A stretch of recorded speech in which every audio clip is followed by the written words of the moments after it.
老板，给我加工鸵鸟蛋多少钱？5块。你想怎么吃？给我做个叫花的。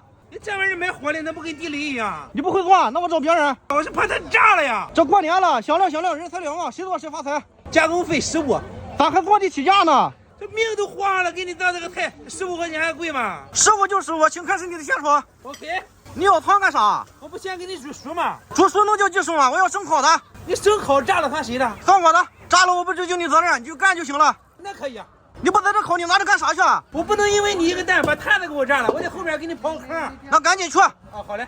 哎，你这什么工具啊？洛阳铲啊！你不搞干净，你是不是还有副业？人无野草不肥，马无后台不富。你没这副业，男人怎么出去潇洒？那你的副业肯定老挣钱了吧？就那个树苗子，你能发什么财啊？我还以为你刨坑的呢。啊，说刨坑也没毛病。这得刨多深啊？得刨1米左右。这玩意儿威力太大，就算是炸了，也不能让它伤及无辜。老板，这都深不见底了，还不行吗？那咱就不弄了，开始点火。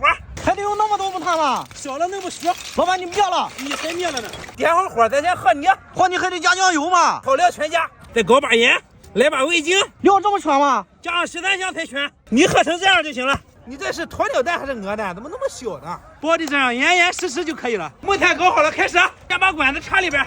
插管子干啥？这样透气，要不一会儿就灭了。你这知识储备挺丰富呀。我初中我就研究生，这事我还不懂吗？你插这管能管用吗？我吹一下，你看看。这肺活量就跟牛一样。哦，弄多长时间？2个半小时。你干嘛去？你躲远点，一会儿就炸了。好了，时间到了，咱出炉。你别让它炸着啊！没事。哎呦！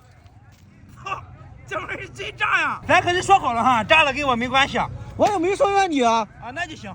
咋换铁锨了？不行，我闻着有糊味了，咱快点弄。这把万物武器都用上了呀！我起来，哎呦我去！还能吃吗？那肯定能吃，我都闻着香味了。哎呀，可以。